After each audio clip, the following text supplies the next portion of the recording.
SEPA, and it's really one of the great pleasures of being dean of this school, is the remarkable faculty that we have and the incredible discussions that we hold on this campus. I think that SEPA is, I think, absolutely the strongest school of international public affairs in international finance and economic policy. I think really, really remarkable and unparalleled. And the mixture of scholars and practitioners that we have is what makes this place very, very special.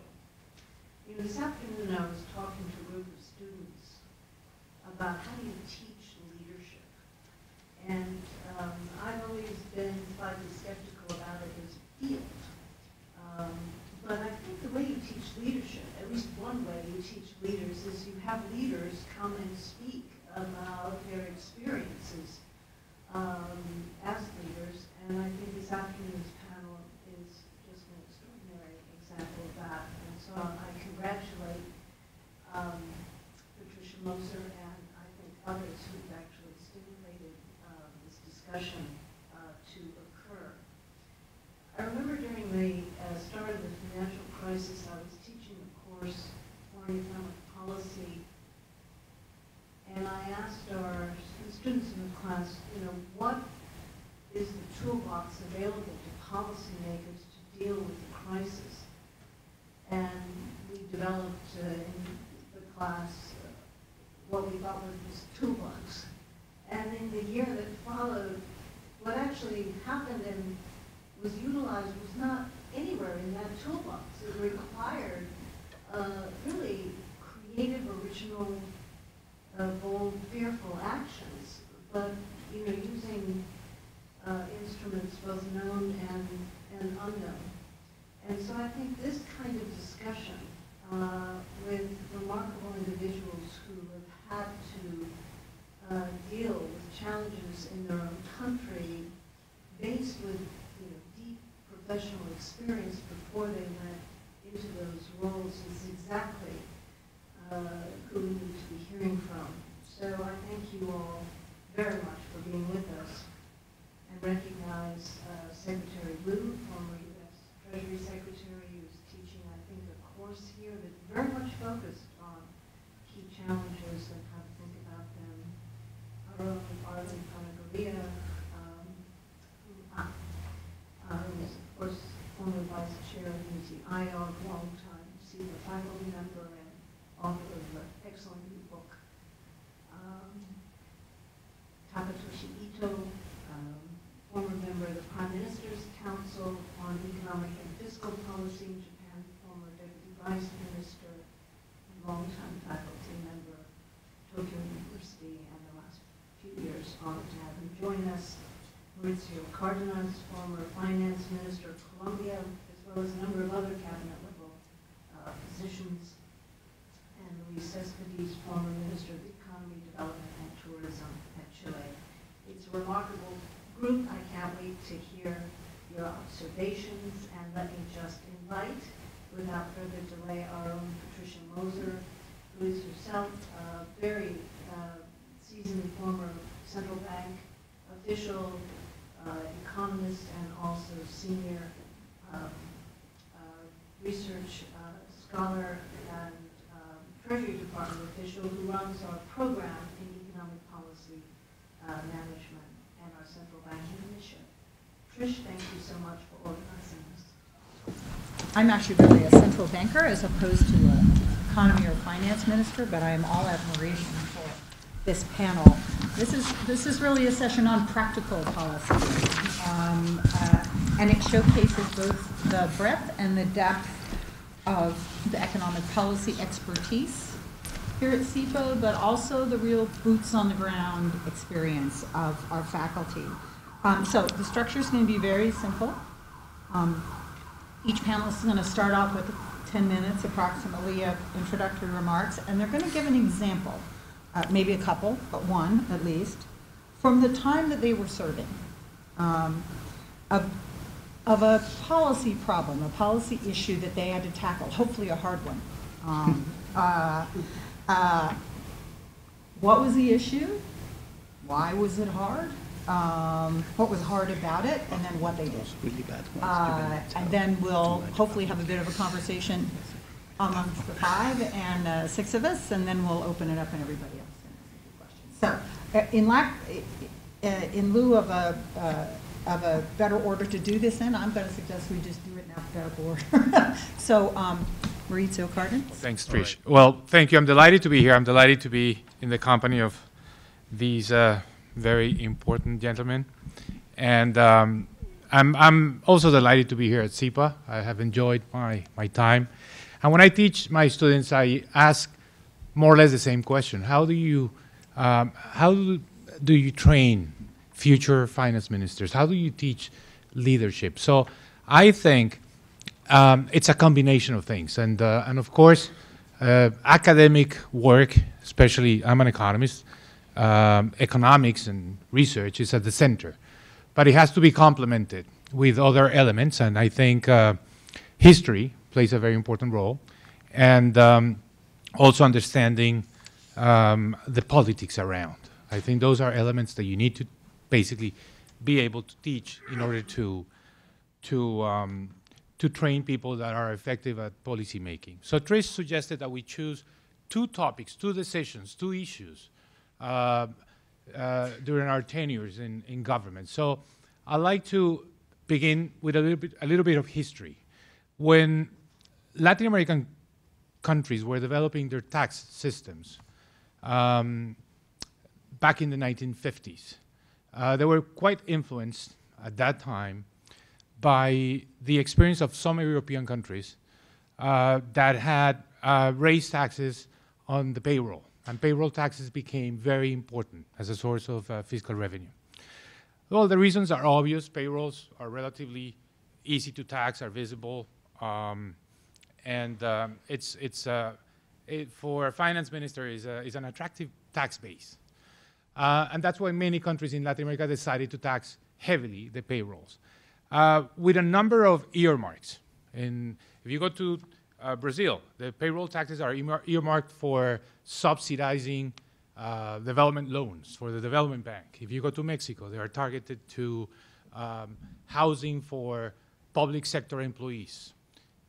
If you go to Colombia, they're earmarked for labor training programs and also for early childhood intervention. So the uses of these resources changed a lot. In Colombia, there had been a vast amount of literature arguing that these taxes were actually very harmful because they generated a lot of informality. And there was, enough evidence. I, as an economist, doing my own research, had concluded the same thing years before I became finance minister.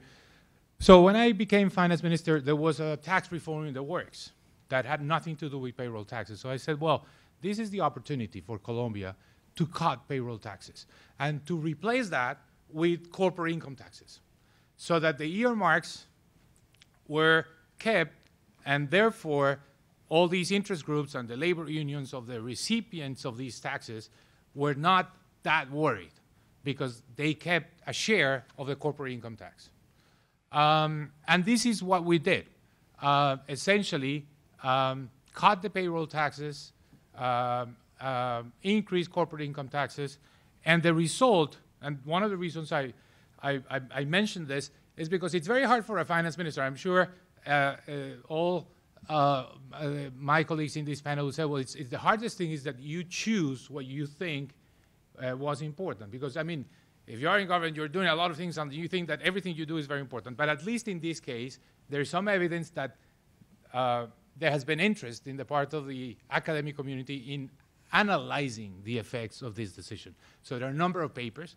There's a special issue of one of the journals that is most important in our region. It's called Economía, which has 4 papers just looking at this case in Colombia. So this is what happened. Payroll taxes were cut almost by 50%, and informality rates in the labor market in Colombia fell very significantly.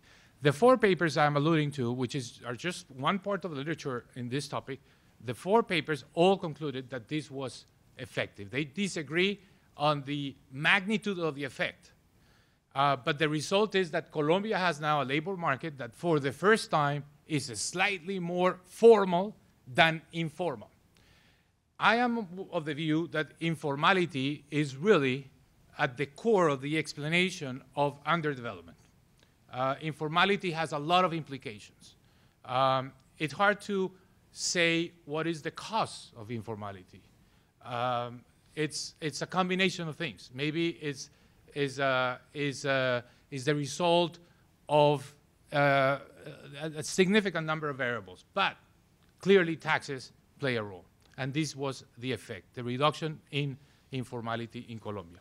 Second decision. This is back in 2012. We were still in the commodities boom. In Colombia, that meant significant fiscal revenues because oil generates taxes, royalties. So we were essentially in the good times. But we knew this was about to end. We didn't know exactly when, but we knew that this was a temporary phenomenon. So in Colombia, also because of the academic work, also because of the history of the country, we know that when you have a negative shock to the terms of trade, to the commodity prices, combined with a negative shock to your capital account, meaning you have less capital inflows or eventually capital outflows, that's a recipe for disaster. So we think, I thought at the time, I said, well, we have to avoid that situation. We know that we're going to lose some of these revenues from commodities, but we have to make sure that we keep getting capital coming into the country. And capital was also heavily taxed. Foreign capital, when it came to the Colombian capital market, especially to buy Colombian treasuries, had a 33% tax rate. So we said, well, let's cut that tax and let's make domestic peso-denominated bonds more attractive to foreign investors. And the result was that at that time, only 3% of our treasuries were in the hands of foreign investors. Now it's about 1/4 of our treasuries in the hands of foreign investors. And this played a very important role in 2014 when we had the shock to oil prices. At least on the capital account, we had plenty of inflows of foreign exchange. And that helped mitigate the effects of the negative shock to commodity prices. That's why the Colombian economy outgrew the rest of the economies in Latin America. It still does, still growing faster, because the adjustment was very important. And these two forces were crucial, because one helped the labor market, and the other one helped capital inflows. There was resistance to these decisions, as you can imagine. This was not easy. Central bank was not particularly happy about this because the central bank said this would increase risks. There's more capital in, therefore there could be more capital going out eventually. But that also forced us to preserve our BBB rating, our investment grade rating, because we knew that losing it would mean, of course, a risk in terms of capital outflows. So preserving our rating was a crucial element in our time in government. And fortunately, I have to say, we were successful in doing that. And in the labor side, there was a number of instances and political that had been used to these earmarks, and that they didn't want to give them up. So essentially, that was a difficult decision. So what I tell students is, say, look, you need to have the papers, the rationale, the economics, the analytics. You have to understand your history, where you're coming from, but also you have to explain well to a big audience. And I always tell my students, you win a debate, and you can win a debate in any instance, academic, political, journalists, with one good slide. If you have one good slide that shows your point, that makes your point, that is compelling, it's enough to sell an argument. So thinking about communications is also very important in terms of leadership. So I'll stop there. Great. Thanks very much for the invitation. I have also prepared some slides. No, I think it's that one. Thank you.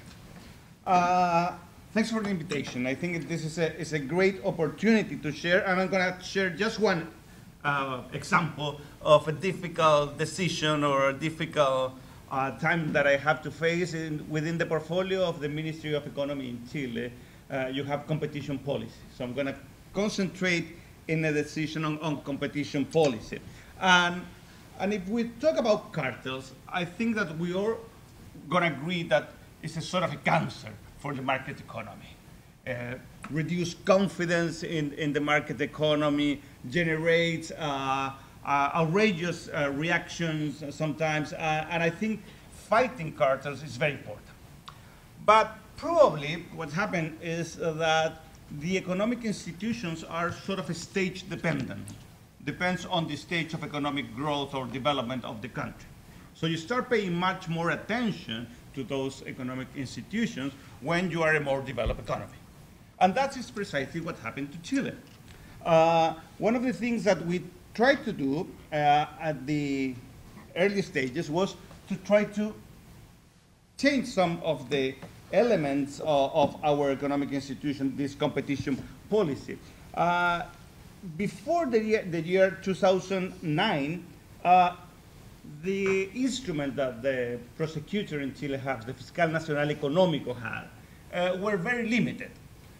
You couldn't intercept phone conversations, for example. You couldn't go to obtain information, or seizure an office. It was very, very complicated. So until the year 2009, it was basically no cartels detected in Chile. Not at all, zero. And what happened was that in 2009, a series of instruments were given to the Fiscal Nacional Económico in order to fight cartels. And guess what happened? We have a very successful fight against cartels. This is taken from a newspaper in Chile in the year 2009, just before the previous competition law bill was approved. This guy is basically saying with Aristia and AgroSuper, that are the other two companies, we have a very good collaboration. We're not going to fight for 1 additional % of the market. That's basically what he's saying in a national newspaper. He's saying, well, with these other two guys, companies, we talk, we agree on how much we're going to produce, and we're not going to fight for 1 additional %. And this was on the year 2009, when we didn't have a very robust policy framework. But the framework was approved in 2009. The Minister of Finance at that time was Andrés Velasco, who was the one that pushed for this new legislation. I was the chief economist at the Ministry of Finance at that time. And guess what? Fiscal Nacional Económico, the economic prosecutor, read this article, has this new instrument, and went to the office of these guys to search for information. And he found this, the accord. The accord was written and has all these elements. Production will be regulated for each company according to its production capacity. So it was a very easy case, no? And this case was in a market that was very essential for Chileans. It was a poultry market. Most of the proteins that you consume in Chile comes from this market. So you can imagine the reaction of the citizens facing this type of situation. How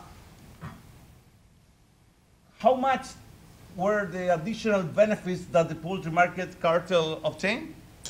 And during the period in which the cartel was registered, $1.5 billion. How much did they pay in sanction fines, whatever you want to call it? 50 million, and no jail. So even after doing all this calculus, they will say, okay, let's continue to do it. We're going to pay 50 million and we're going to make 1.5 billion. So the decision was very clear. Criminalization of cartels in our case and increase in sanctions. That was the bill that we sent to Congress.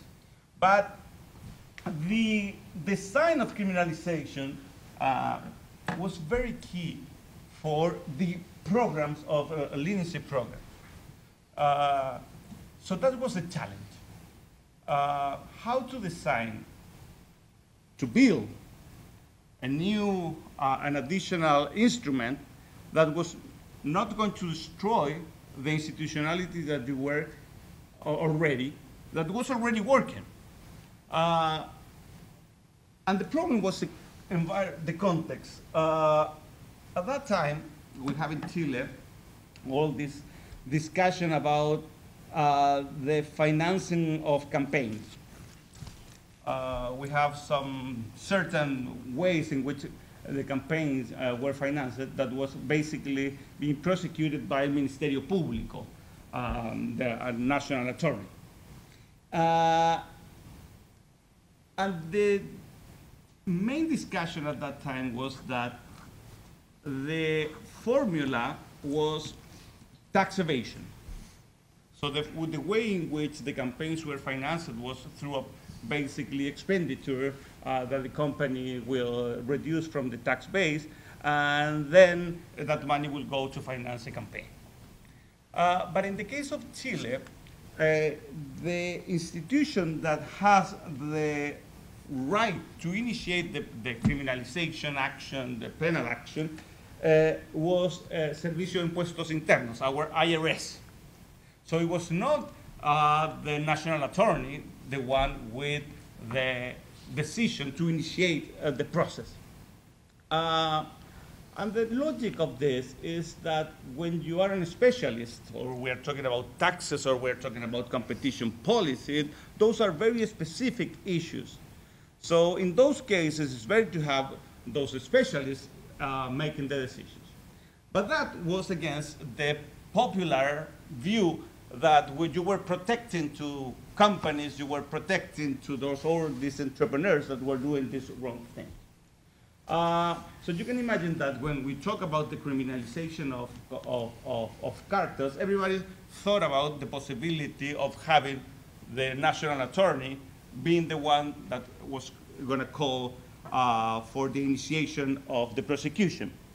But the problem with that is that if you do that, all the program for detecting cartels, the main leniency program, was going to suffer. And then you will be in problem, because you will say, okay, I'm going to be very popular because I'm going to go this way that is the most popular way, but at the same time I know that the new institutionality is not going to be that effective. And given that you have in this stage, these programs are the critical program to detect cartels. And that tension was very significant within the government, within the parliament. We decided to go with the Fiscal Nacional Económico, with the economic specialist.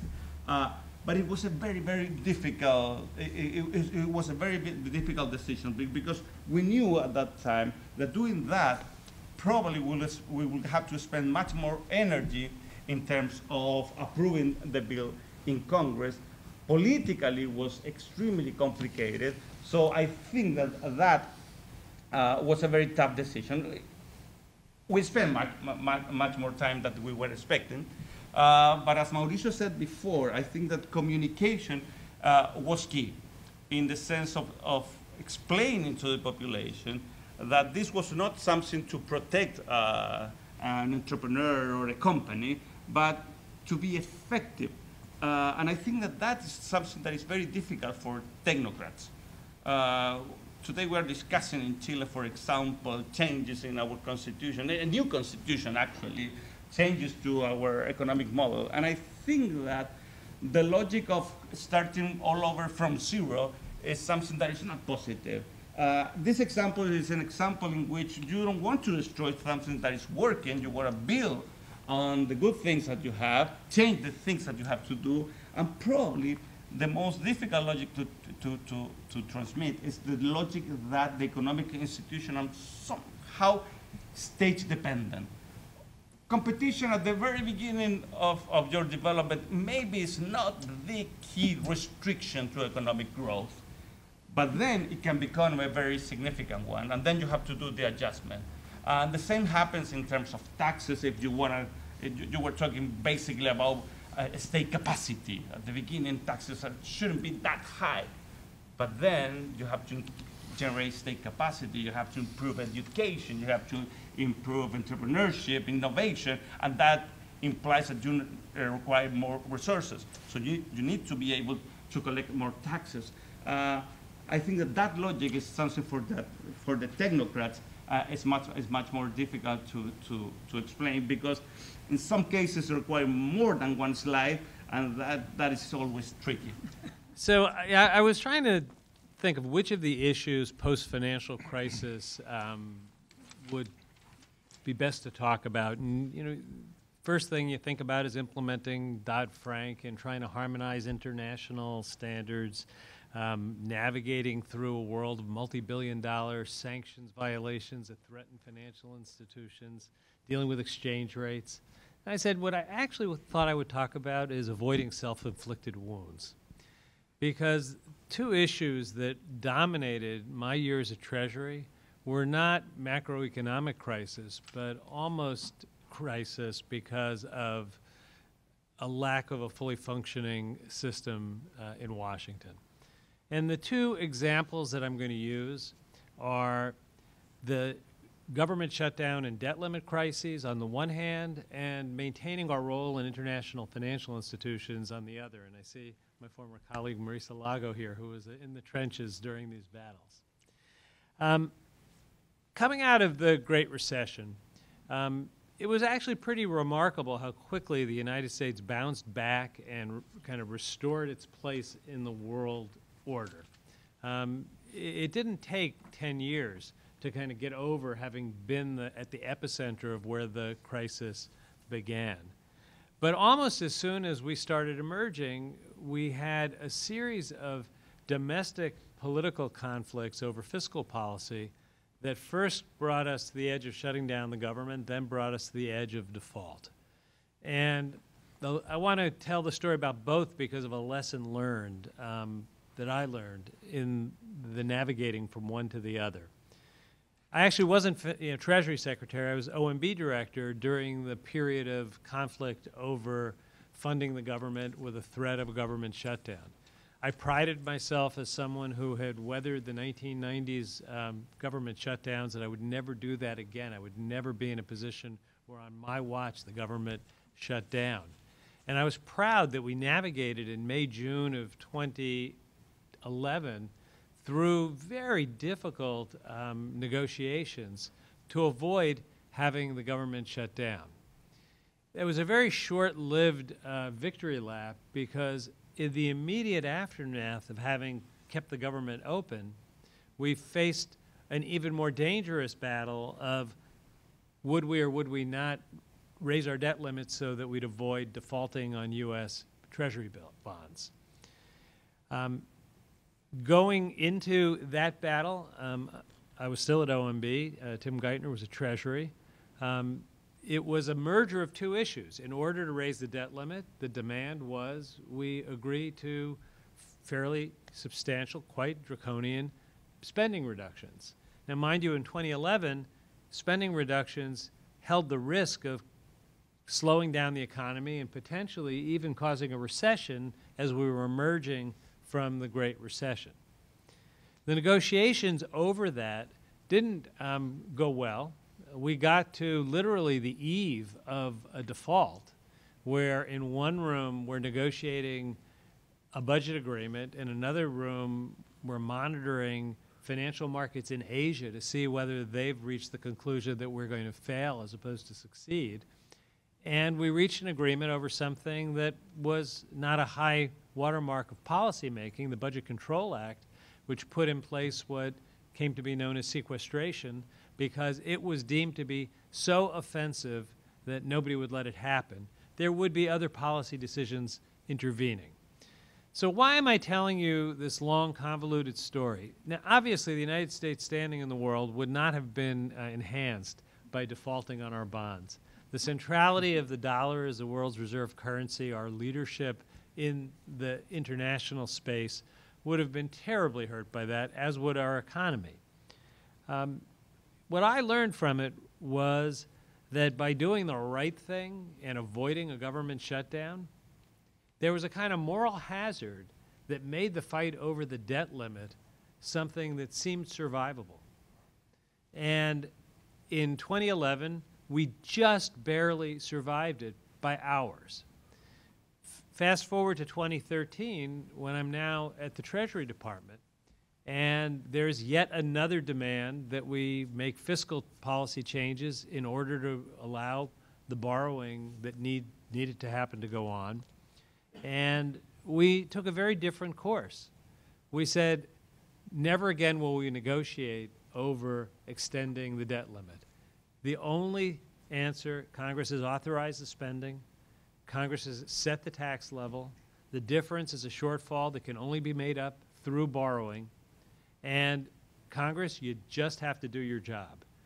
Now, in some ways, that's kind of the wrong way to proceed. In a civil relationship between the branches of government, you ought to be able to talk about anything. But what you can't do is you can't allow for something that is potentially catastrophic to be used as a kind of extortion for policy changes that don't have any direct bearing on it. And you know, the impact on our standing in the world, I think, you know, was somewhat more bemusement than crisis, because we navigated through the treacherous spaces.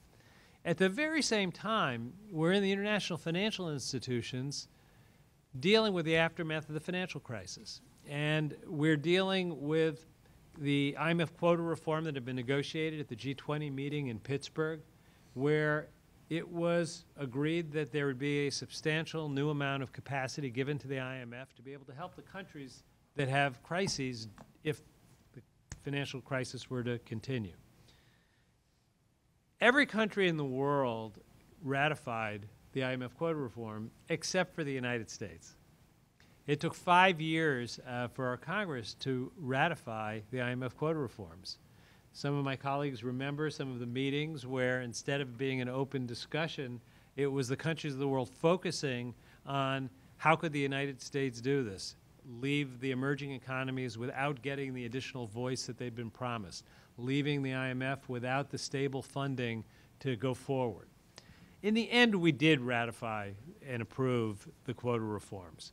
But that wasn't the only issue in the international financial organizations. The way we ended up paying the U.S. portion of the quota reforms was essentially moving money from an emergency fund that had already been enacted into a new fund, so it didn't involve new commitments of dollars. And in that, there's kind of a bigger issue, which is the United States, having been the principal funder of the international financial institutions for much of their first 70 years, was facing a future where it was harder and harder to maintain new contributions, yet the United States wanted to maintain its voice in those institutions. And seeing Marisa in the room reminds me of how we very creatively worked a way to keep that moving forward, even in a world where you couldn't get Congress to put new resources into the institutions. The Inter-American Development Bank wanted and appropriately was exploring new mechanisms to support public-private partnerships. It was going to require new capital commitments to do that. After the battles with Congress over the IMF quota reform, it was close to zero the likelihood of getting new money out of Congress. But what we were able to do was figure out a way to take money from the old fund, move it into the new fund, maintain the U.S. position in the old fund, keep a voice in the new fund, and start to establish a way of proceeding in a world where the U.S. was not going to continue to be writing checks that dwarfed all others going forward. Now, what do these two examples have in common? I think the potential to displace yourself from a position of leadership is probably as great, if not greater, than the risk of having others displace you. You know, creating government shutdowns and debt limit crises in the United States was highly destabilizing. It did cost money in terms of borrowing costs. More than that, it created a lack of confidence, which played out in lower investment in the United States, and it just chipping away at the centrality of the U.S. voice. The battles over how to deal with the U.S. role in the international financial institutions is an element of the same thing. At virtually no cost, the U.S. has the ability to have exponentially greater influence.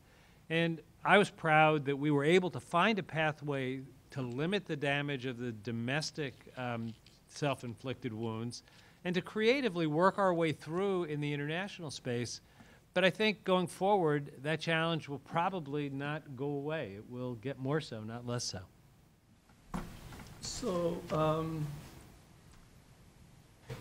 yeah. Okay, so to the top.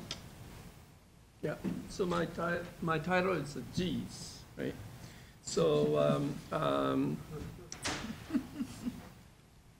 so there are G10, G5, G7, G8, G20, G2, and Z0. So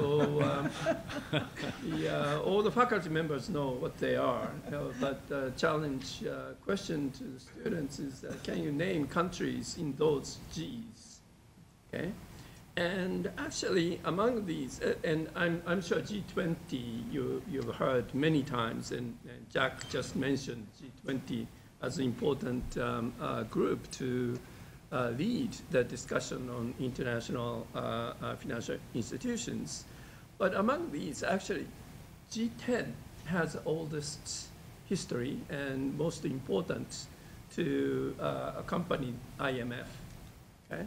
So G10 was actually supporting the IMF finances when IMF needed funds. So it's underwriting IMF operations back in the 60s. Okay? So they are the members of the so-called GAB.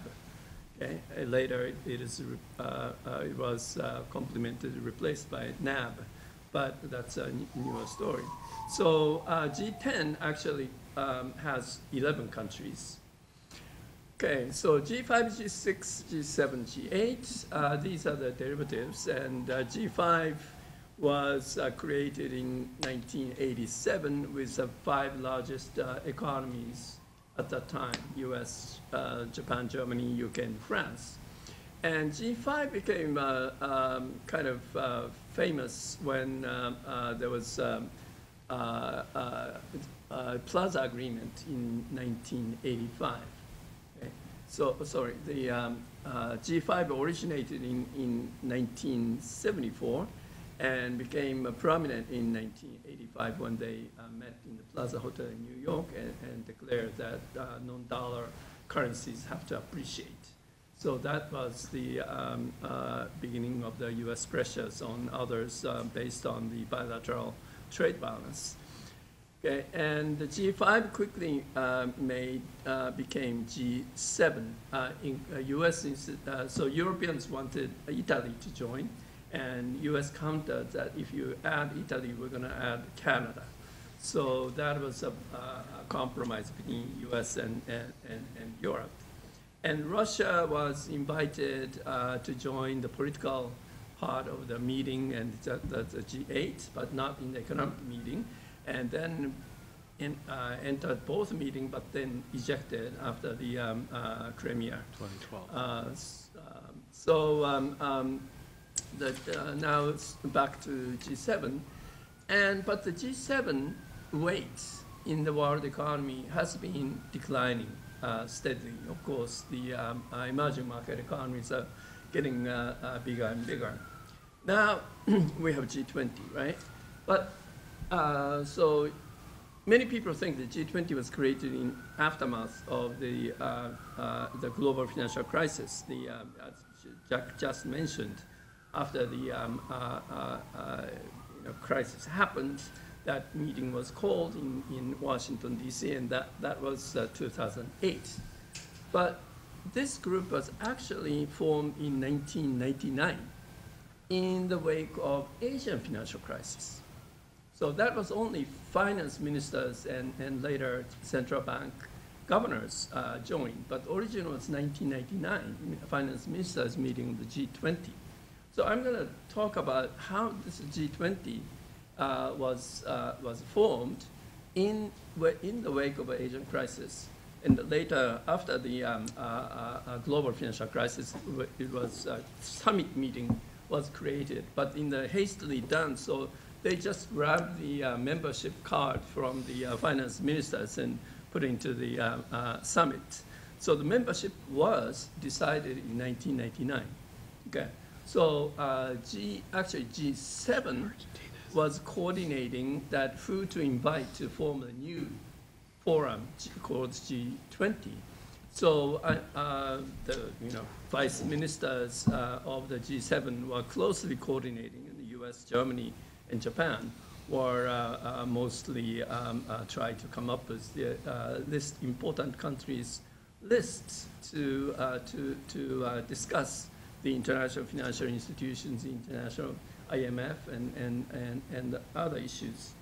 So so we ranked the countries by GDP size, not per capita income level, but the GDP size. So size matters.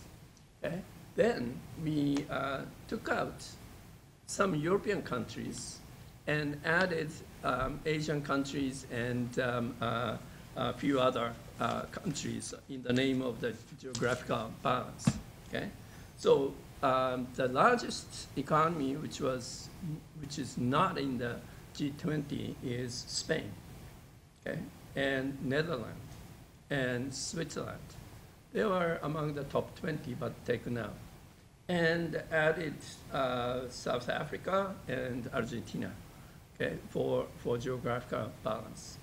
So why did we do that, right? So then we have to recall what was Asian currency crisis and what was Asia's misgiving about the IMF treatment. So we Asians argued that the part of the problem in Asia was IMF was not working properly, giving wrong advices, and not funding enough money to stop the crisis. So IMF made it worse rather than solve the problem. That was Asians' claim, you believe it or not. So we Asians need bigger voice, right? So, but quota reform was stalled forever by US and European countries. So let's create a new forum to guide the international financial issues. So that was the G20 origin.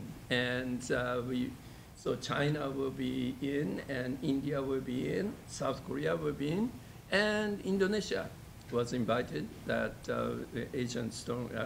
Japan actually strongly pushed Indonesia. We wanted to push Thailand, but in Thailand, number 22 and 23 around there, we didn't make it, unfortunately. Maybe partly because that Thailand was the origin of the crisis at that time, so was not invited. So, but Asia got those 5 members in the G20, and some Europeans are out. So Europeans had overrepresented in IMF chairs. So out of the 24 chairs that Europeans have so many chairs, and Asians claimed that those overrepresentation of European countries and underrepresentation of Asian countries was one of the problems of the IMF forming the structural guidance and macro guidance in not disregarding Asian institutions and history. So the Asian influence in G20 is actually very important from the beginning. Beginning means 1999. So come 2008, as Jack mentioned, that one of the Pittsburgh recommendations was to increase the quota and change the well, not change, but the rectify underrepresentation of Asia. So that was finally implemented, but I think China still has misgiving about its underrepresentation. So we will see how that will go in the future. But if you this is the answer. This is a name of the countries in G20, and actually there are only 19 countries in G20. That is another sort of the puzzle in the history. Okay, so right now we're talking about after G20, suddenly some people are talking about G2. So G2 means U.S. and China. So that is those number one, number two. China became number two in 2010, overtaking Japan. So after that, suddenly there are discussions that maybe U.S. and China can solve all the world problem by two countries. There are a brief period of that sort of not honeymoon, but the those bilateral relationship. Both sides try to get the bilateral relationship warmed up. And then later it became much harder to discuss. I don't go into the details. Then, suddenly after U.S. and China found it difficult to manage themselves, then became G0 world. This is Ian Bremmer made it very popular. So nobody's leading the world, but it's fragmented, and U.S. is looking, America first and not thinking about allies, and China is busy with the Chinese agenda, and Europe and UK and Japan left drifting. Thank you. Thank you, Taka. As someone who served for 3 years as India's G20 Sherpa, really glad to get this backstory on. I always found it quite, in that group I found it quite refreshing that how large the Asian representation was. Really glad to get that backstory. And I think, what we actually have is not G0, but lots of G1s. But let me just say, I think, my own presentation is going to be a little bit different. And let me just give some background. India traditionally had a planning commission, and this was a very powerful body, and it was always headed, the prime minister always the chairman of the planning commission, but the de facto head was also a cabinet minister ranked person. Around 2013-14, when elections were about to happen, in which Prime Minister Modi came out victorious, at that time I'd been writing among many different things that, look, we should really end the planning commission because India had adopted the market model, largely kind of turned away from the planning to the market system, starting in '91, and it was high time that we put an end to it. So when Prime Minister Modi got elected, he not only put an end to it, he replaced it by another institution which he called Policy Commission, with largely kind of similar kind of structure, but a very different mandate, meaning structure internally. The staff was not changed dramatically, but the mandate of the institution was changed. And I got invited to be its first head. Now, the way this institution works, it really is a sort of arm of the Prime Minister in a way. And it dabbles in all sorts of policy-making activities. So, I made decisions on a number of things like bullet train, privatization of public sector enterprises, issues in agricultural policy, energy policy, education, health, and so forth. So, number of different areas we dabbled in. A lot of things we did actually are still in the works, and something's happening, and so on. The particular subject I want to talk about was the reform of the regulatory regime for medical education. This was a very contentious area of reform. There was a legislation called the Indian Medical Council Act of 1956. So this was really, put in place in the 1950s. But over the years, its relevance actually declined. Nevertheless, the regulatory body, the Medical Council of India, came to become a very powerful body. It was an elected body, and effectively, really, the rogues captured it completely, to the point that it was a situation of the regulated being the regulators. And it was all doctors, and as a result, over time, the quality of education, medical education, really declined dramatically. It became a hotbed of corruption.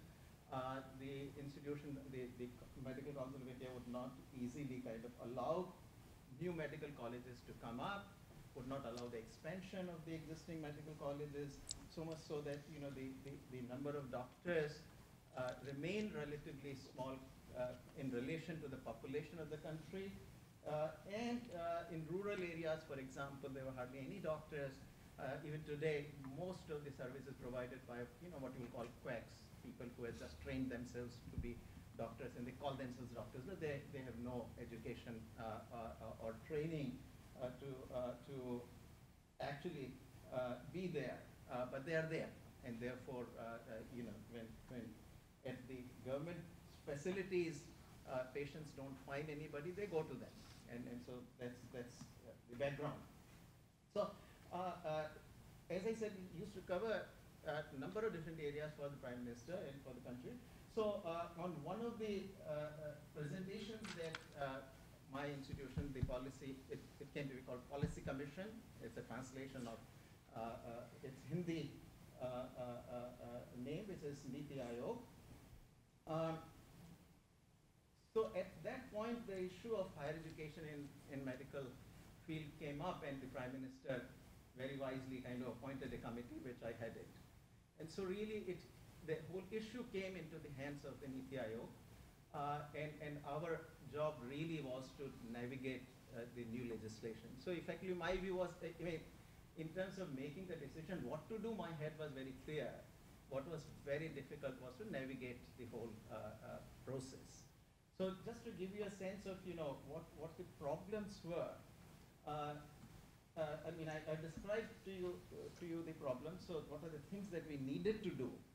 We needed to be sure that the new body that we create as a result of the new legislation, which will replace this 1956 legislation, is not an elected body that the members are chosen by selection by a very high-powered committee, so that you bring in distinguished people of integrity to do the regulation.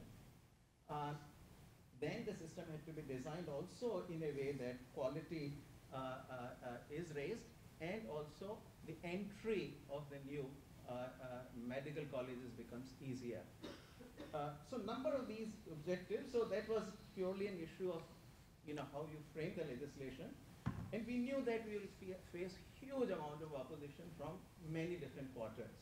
A sort of good way to put it is that one time, so I used to invite the Prime Minister to the Niti Aayog 2 or 3 times a year. And while we were pushing this reform, he came once, and somebody in my institution sort of asked him, what is going to happen to this medical reform? And he sort of smiled and said, that there is a doctor sitting in the house of every member of parliament. That is what you have to deal with. So there was a lot of opposition to any kind of reform from those who were at the time running the Medical Council of India. So in any case, what we did therefore was to actually start off with our first draft, where we had 0 members who would be elected. So we propose that, all of the members of the new commission ought to be by selection.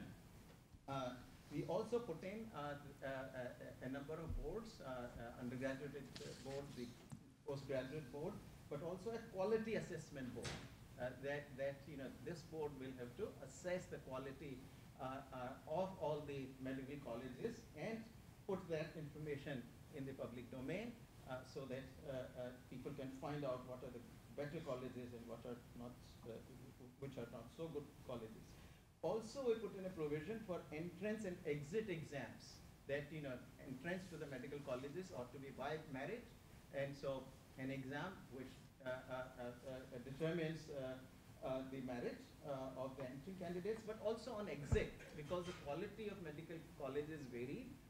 And at the time, actually, once you got your MBBS degree, regardless of what kind of degree you actually got, you could practice. So we put in an exit exam that everybody has to take a common exit exam, which is sort of, you can call it the licentiate exam, and so that also we put in. Then the rest of the, so the bill was sent, this was like March 2016, we were asked by August 2016, we put the bill in the public domain for discussion, and we, consulted very widely. I think, one thing I learned was that even if you do what you want to do, consult very widely, so that, and ultimately you can always choose whose voice you want to give weight to. So we consulted widely, put that, and then commenting. So we got thousands of comments, of course, thousands of people wrote, sent emails, and so forth. Even within the system, there was a challenge because within this, this whole idea that the doctors really did have their foot into every place. The health ministry, which is where the legislation actually is supposed to originate, although we wrote it,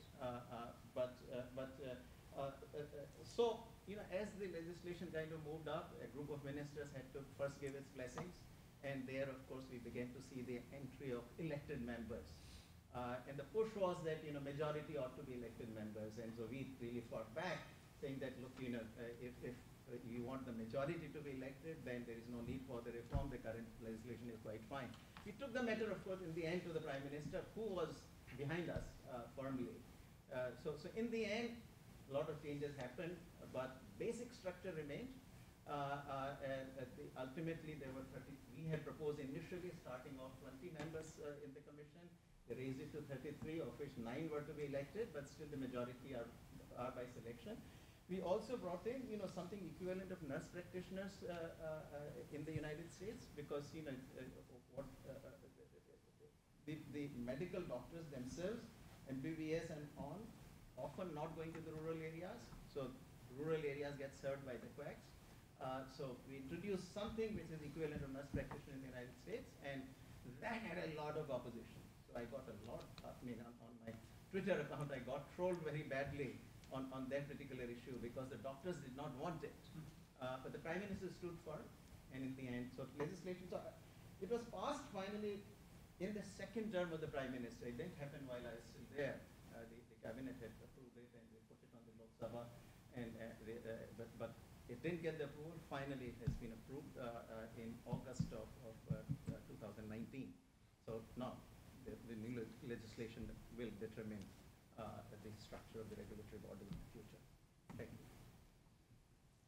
So thank you all. Those were six really interesting cases.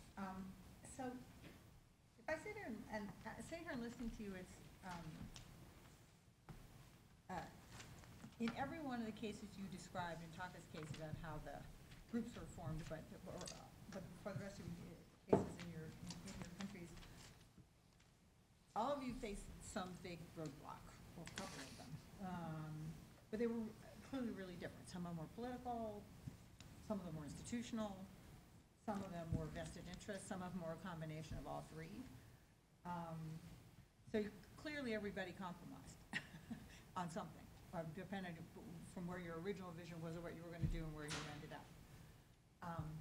So here's a not so nice question. What did you compromise on in each of your cases that you really probably didn't want to compromise on, but you did anyway because you decided it was for the greater good? Same order? Yeah. Well, compromise is necessary. And that's the first lesson. Unless there's compromise, there is no action and there's no decision. And how long can I take?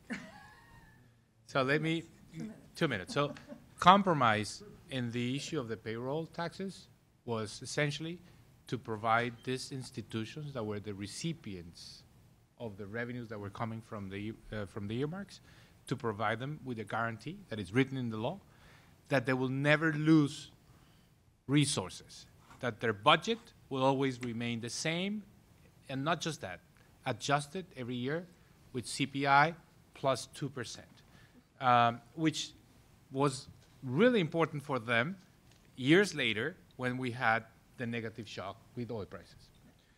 Compromise. I can say another story about compromise.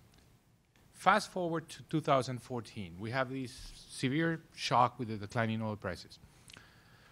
I tell the president, we need to compensate the losses of the revenues from oil with new taxes or increased taxes. And we need to raise the VAT. I think that's going to be the tax that really will help us. Because if we do it with corporate taxes, there is already this race to the bottom in the world, and we're going to be, we're not going to be competitive. So the president says, look, I understand. He's a former finance minister, so he understands these issues very well. But we're negotiating peace. And if on top of these negotiations, which I have already said that we're going to put to a referendum for Colombians to vote, if we say we're raising the VAT, that's just going to kill peace. Because it's going to make voters, well, first of all, the topic can be hijacked by the negotiators in Havana. And then also when the voters come to decide about the peace agreement, they have this negative sentiment because we raised the VAT. Can you wait until we finish the negotiations? And I said, well, I can wait, but not for too long. So we ended up waiting for about 2 years, hoping that we would increase the VAT on basically the successful referendum, because we're going to be on a wave of success because of the peace agreement and the referendum, which would have been validated by the population. But it turns out that we lost the referendum, but we still had to raise the VAT. And that was very difficult. That was essentially very difficult.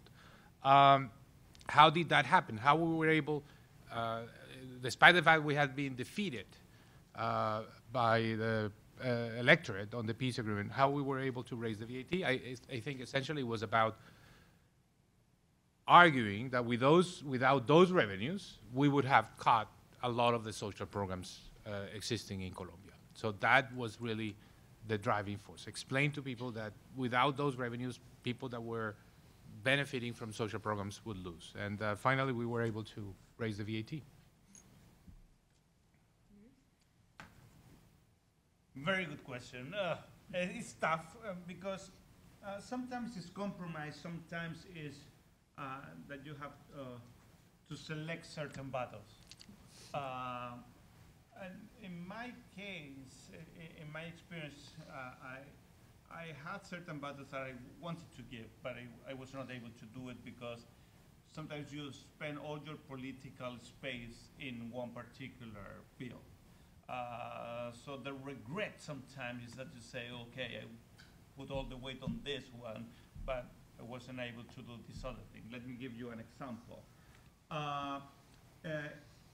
In our case, I have this, I talk about this competition policy bill. What was the trade-off? The trade-off is that if you go with a bill like that one, you're going to have different groups that are going to be in opposition to you.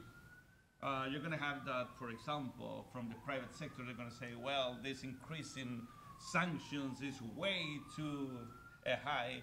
It doesn't, it's something that is not required. So you're going to have a tension there.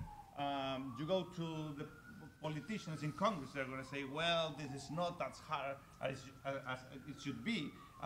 And when you have all these cases of collusion in the markets, people is expecting for it to be even more with higher punishment for those cartels. and you say it has to be balanced. But then you will spend your political support, and in my case, for example, I was not able to get the political support for a development strategy for the country that was able to go beyond the political, the current administration or the past administration. If you want to have a development strategy in a country like Chile, you need to look within 10, 15 years. You have to implement an agenda that is going to last 10, 15 years. But for that, you need to generate a political support from different sectors, not only from your own coalition, but from the other parties.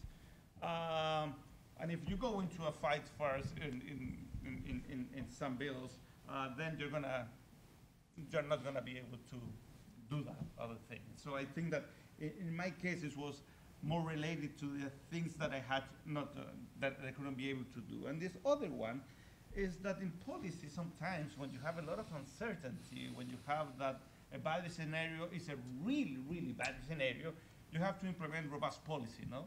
You're not maximizing the expected value. What you're doing is reducing the probability of that really, really bad scenario. And that is other thing that is very difficult to learn, because we are sort of more or less working in our heads to maximize the expected value. You took probabilities, you multiply by the different scenarios, but sometimes you don't have to do that. You have to say no.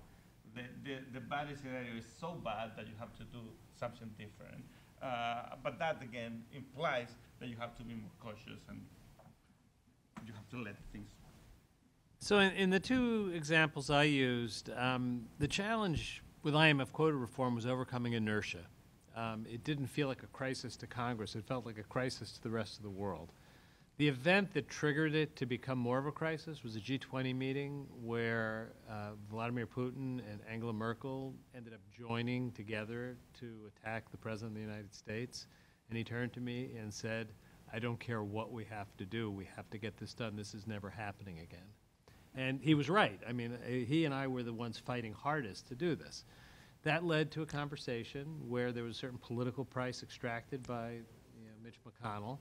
But then there was a technocratic negotiation where Bob Corker, the chairman of the Foreign Affairs Committee, had legitimate concerns that I didn't agree with, but that we had to work our way through in order to get Congress to approve the legislation. The specific issue that we had to compromise on was how to deal with the regime at the IMF called exceptional access, extraordinary, where Greece had gone above a certain level of support, and it was viewed as the international community going too far. It was put in place to speed up the process by which you prevented something from getting to the point of no return. So on a policy basis, I would say my team felt pretty strongly, myself included, that it would be better not to change that. But when you trade off making an adjustment like that, there was a John Taylor rule that was adopted by many who thought it went too far. We had to agree that we would change that rule and just hope that if there was a crisis that called for a larger scale intervention, that we'd be able to muster the support. But conversely, the example on the debt limit, and this really supports the point that sometimes you just can't give, we reached the conclusion that if you continue to negotiate over the fiscal equivalent of a nuclear meltdown, it would ultimately happen. That you couldn't get that close over and over and over again and not have a miscalculation. And we took the view, contrary to everything that I believe about how government should work, that you could not negotiate because the mere act of negotiating created risks that could be catastrophic. And it worked in terms of getting through the debt limit since 2013. When we were having this battle, I ran into Newt Gingrich coming out of the Capitol one day when we were negotiating. He was a former speaker at the time. I was Treasury Secretary. I said, Mr. Speaker, you and I lived through this 25 5 years ago. It didn't end well for the people pushing it. Why are we going through it again? And he said to me, well, that's easy. How many people in this building were there 25 years ago? They have to learn for themselves. And, you know, I think one of the reasons you have to talk about these things is not to have to relive experiences that are near-death experiences.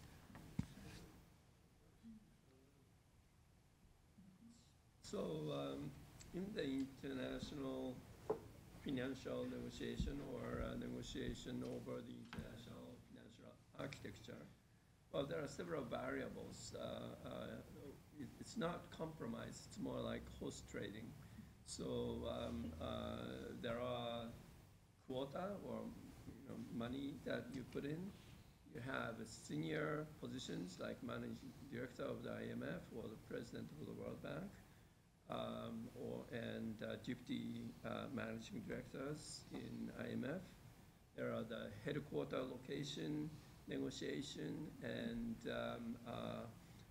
so on. So it's awfully difficult to get the bigger voices in international organizations. The size of your GDP matters. So Japan was pushing and didn't get enough positions. And then China is now overtaking Japan and pushing for the better recognitions.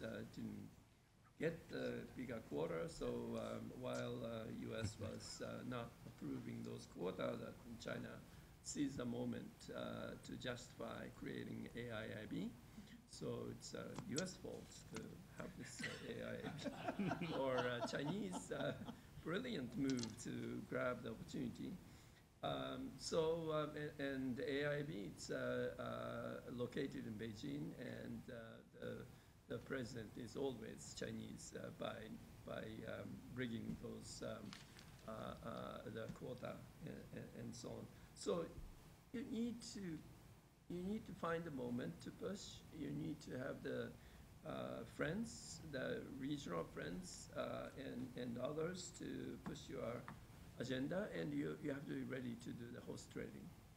And so those are the hard powers, and also, for the benefit of the students, I think intellectual power, intellectual contribution is also important. That you cannot just say, I want senior, the country wants to have the senior position. You have to have the good candidates and qualified candidates. So yes, you need to have the soft power as well as hard power, and you grab the moment, and you should be ready for the post-trading. Yeah, so from my experience here, what we did, we anticipated a lot of the pressure points, and so the you have the advantage because you're writing the first draft of the legislation. So you draw up the initial negotiating position in a place where you know that some compromises will have to happen. So some of it we anticipated. So in the end, we knew that some elected members will be necessary, which happened. That compromise happened. Most of these compromises happened at the level of parliament, where the legislation was to be passed. So that was one. India is also a federation, and therefore the state representation is important. And in our original draft, clearly states were underrepresented in the membership of the commission. And so they expanded the number of members in the commission and did the balancing act to give them the significantly larger representation. Even now we still get criticized that, this sort of, this is too centralized a legislation, and therefore it's violating the spirit of federalism in India. The third compromise was about these equivalents of the nurse practitioners. We knew that this is the point at which greatest pressure will come in. What we had done was to put in two possibilities in the legislation. One was to create this new cadre, which we call the community health providers. And there was a second one. Traditionally in India, there is also an alternative medicine track, not which is as opposed to the allopathic or Western medicine. There is homeopathy and Ayurveda and so forth.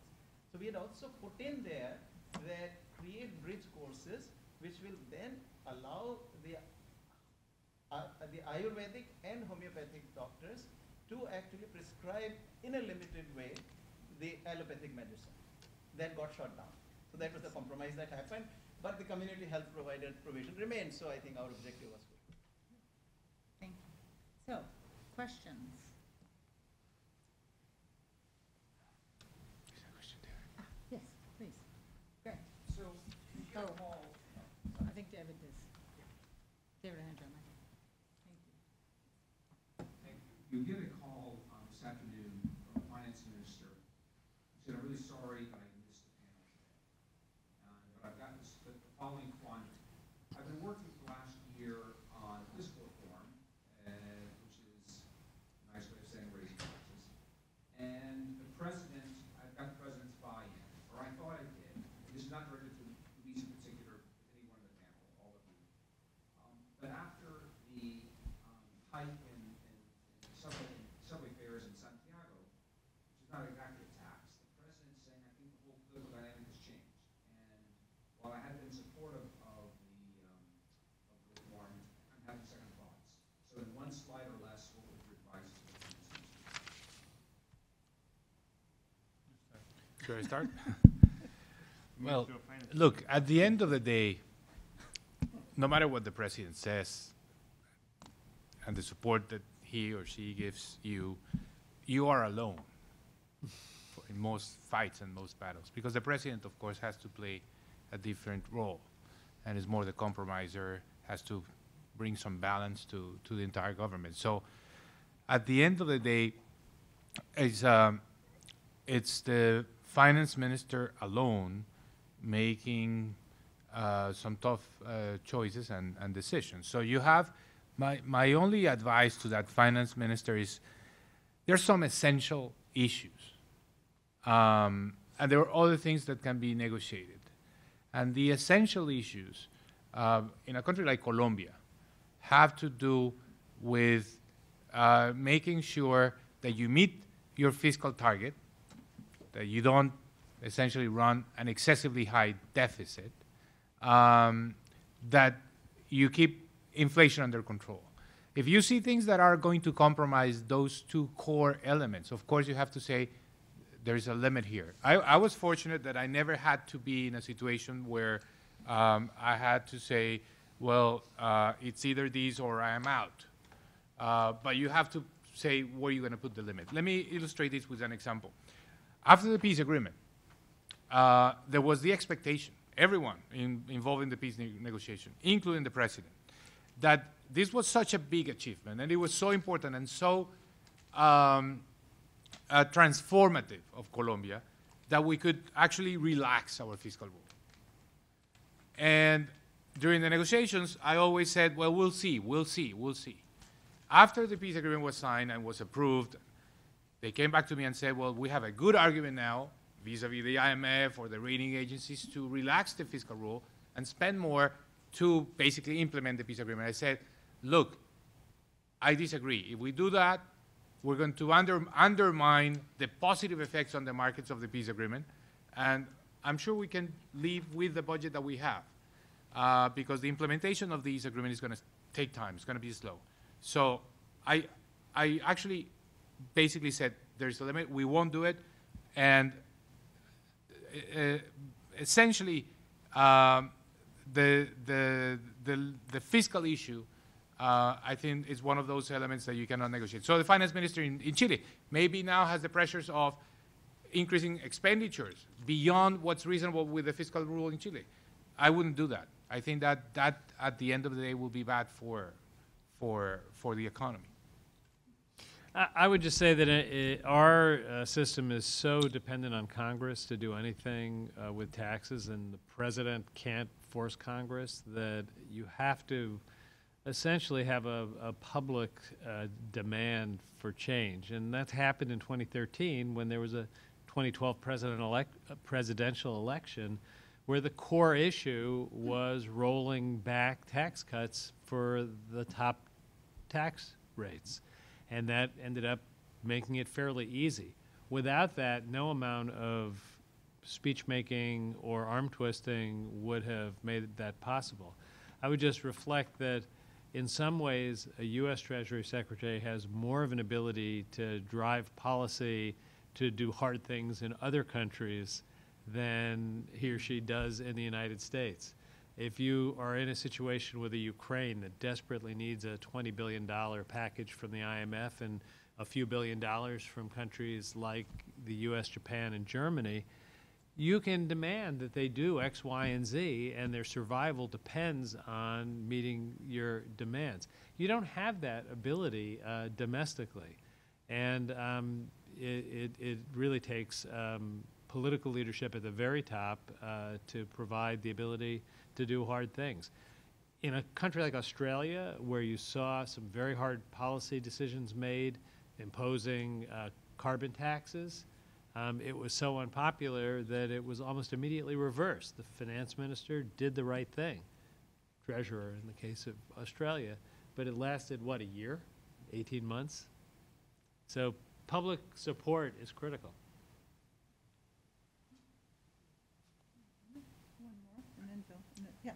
No, I just want to make one comment. I totally agree with Mauricio regarding his answer.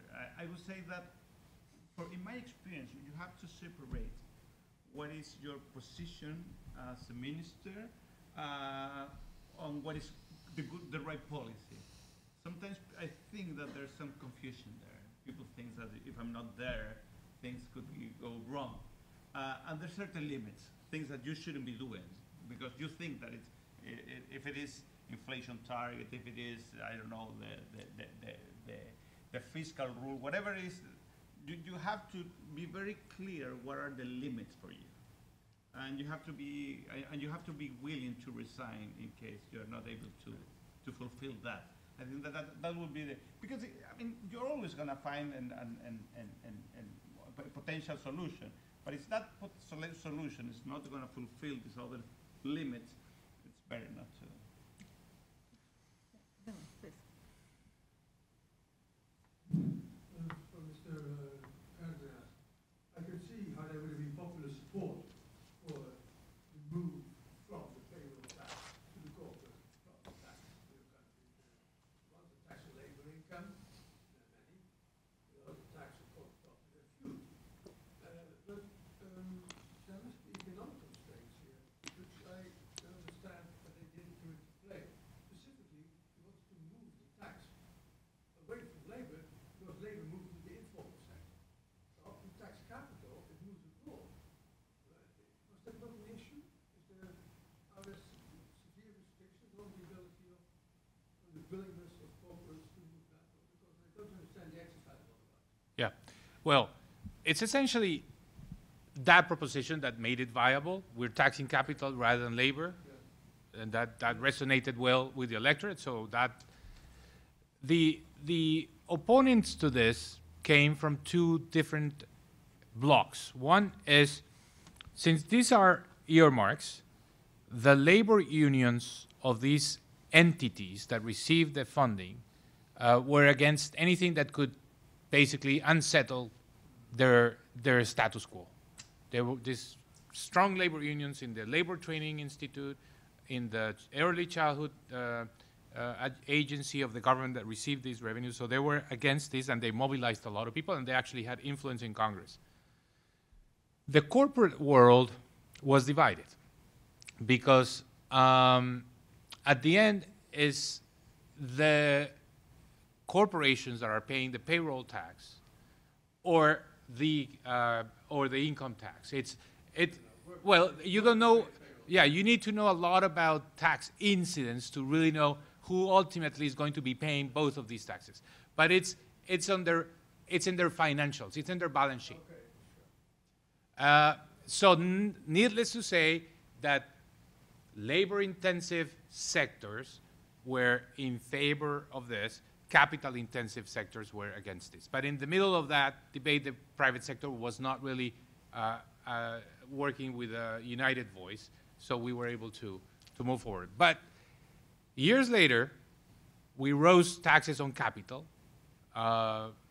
and this issue of, as I said before, of the race to the bottom came very importantly, and this is why you're seeing now in Colombia a big push by this administration today in Colombia to reduce corporate taxes. To reduce corporate taxes without raising revenues elsewhere. So in my view, it's a serious problem, heading into the future. Any other questions? Yes, Jose Antonio. What happens when you have a huge conflict with a colleague in the cabinet? A colleague in what? A big fight. Don't tell me that finance minister never had problems. Of course. This is a little bit like Stan Fisher's point a week ago in this room when he said basically don't pick a fight with the finance minister unless it's absolutely necessary. He was speaking as a central banker in that case, not as. Well, You mean with each other? I mean, there's frequent points of conflict. I mean, I think if you're a finance minister, or in our case, a treasury secretary, and you never cause any friction, you're not doing your job. Because I know in our system, when the time comes to have kind of politics settle down and a serious conversation about what economic consequences are, if Treasury doesn't step forward and speak in a clear voice about what is and isn't an important principle, it just won't, that voice won't be in the room. So I'll give you an example of an issue that was very hard for me. There was a lot of demand for trade agreements to put into the trade dispute resolution process, settling disputes over exchange rate policies. I took the view and continue to believe that would be a terrible mistake. You look at a policy like QE. I know that in Malaysia and in Singapore, QE looked like an exchange rate policy. It was, in fact, something without which we probably wouldn't have come out of the recession without a depression. If you then could arbitrate that in a trade setting, I don't know how it would come out. So we opted, under my watch, to have the G20 and the IMF be the place where you set standards for what exchange rate policy should and shouldn't be, and you held each other accountable to those agreements. You could always do a little more on that front, but that's finance ministers and central bank governors. It's not commerce or trade ministers who have different agendas. The point that was made earlier, at some point you have to say, I couldn't support that. You have to say, if you go to a place that doesn't, and if a treasury or finance minister aren't willing to do that, they're probably not worth having in your cabinet. Yes, please. Just going back to your days where you're part of increasing debt ceiling, the fact that we are experiencing reckless borrowing binge in a good environment. Do you think that can say, did I contribute to some of that habit? And one. Two, also the way the debt level is increasing, do you feel that there's a tipping point coming where the demand of the U.S. Treasury would not be there as it is currently now, particularly some of the other foreign government bonds, for example, Chinese government may actually take. I feel pretty good about my own track record. In the 1990s, I was the head of the Office of Management and Budget for 3 years when we actually ran a surplus, the first time since the 19th century. Andrew Jackson was president the last time that happened. When I was at Treasury, we went from the deficit being 10% almost of GDP to 3% of GDP, and we were on a path for that remaining stable. I think that we were coming out of a recession. We had to spend a good deal of money in order to have the recession not become a depression. If anything, we moved too quickly because of these very contentious negotiations, and we did short-term things to reduce the deficit when what we should have done was long-term things to reduce the deficit. So for political reasons, we did it backwards, and I think it slowed the U.S. recovery. We're in a very different place right now. in the 10th year of economic growth to be running a deficit that's growing to 5% of GDP and on a trajectory that's rising. I'm in the very small group of people, right or left, who still think that's a problem. I do think it's a problem. I don't think there's a magic number. I don't think that the deficit of X% of GDP is the crisis moment. Japan has lived with a deficit of 200% of GDP. Now, admittedly, most of the debt in Japan is domestic. Debt. Yeah, I'm sorry, debt. Most of the debt in Japan is held domestically, so it's recycled in the Japanese economy. Roughly half of our debt is held externally, so when we pay interest, it's money going out of the economy. I think it's short-sighted to think that that's a bill that never has to be paid, but you can't find people right or left to talk about in the political space right now. Can I say something? Yeah, please. On this, and Jose Antonio's question, and on this question? In many places of the world, the finance ministries and the office of the president are really next to each other. Yeah. And I think there's a reason for that. And the reason is that you have to be, back and forth all the time between the two offices. And you have to be speaking all the time with the president and the chief of staff. And at the end of the day, the final decision has to be made by the president. It's your judgment what's the final decision. You have to deal with a lot of the issues and resolve a lot of the budgetary tensions and problems, but there's one point where you can't close the conversation. So you come to the president and you say, look, I have the budget, it's almost ready. I still have these 3 questions are open. And it's up to you, how we solve this. We have this amount of resources, and I have the pressure from the education minister, from the transport minister. So let's close this. And when you go to the cabinet, having had that conversation before is very important, because the president is already invested in the solution. So the idea of being next to each other is very handy, because you have to make sure that the final decision is taken across the street, not in your office, across the street. And that's what really resolves all these tensions within cabinets. And I would just say that there are 2 types of tensions within cabinets. One is the budget, between finance minister and the rest of the cabinet. It's budget, that's normal. The other is policy. There could be differences about policies, like trade policy. And those differences are really harder to deal with than the budget tensions.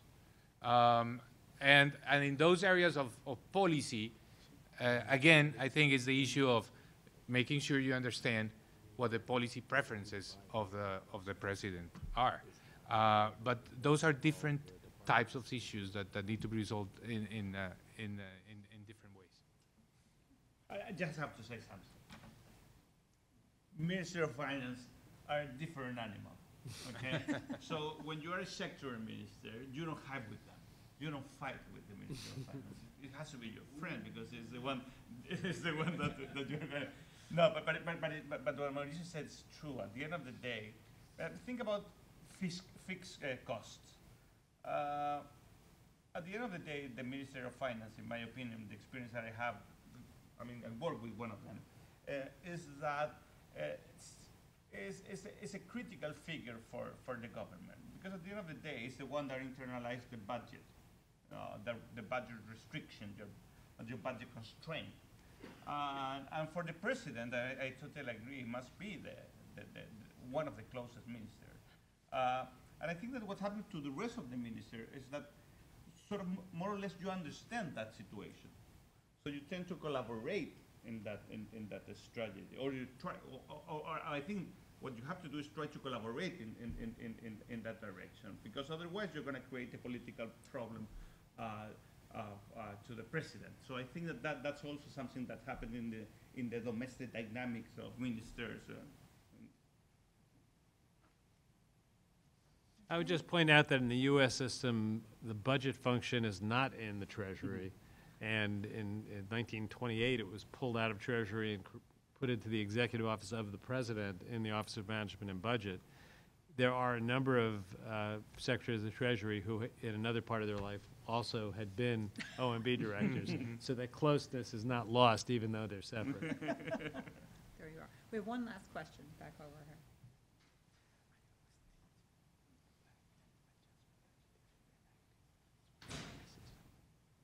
This is primarily for Secretary Liu. Apart from avoiding the shutdown in 2011, was there any upside to the Budget Control Act? No. I mean, the Budget Control Act was something that was put in place to avoid a total catastrophe. You know, we were hours away from defaulting on the debt. The across-the-board cuts never made any sense.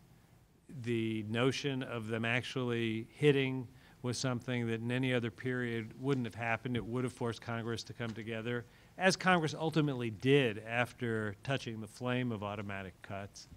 I mean, to the extent that it put a process in place for a couple of mini budget deals between 2011 and 2017, I guess you can say that's some good.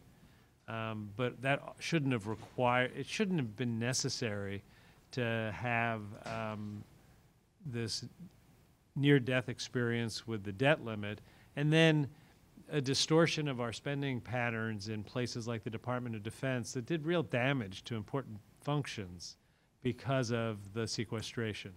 But with that said, if you gave me the choice today on that Saturday night when we wrote the Budget Control Act, I would still choose the Budget Control Act over default.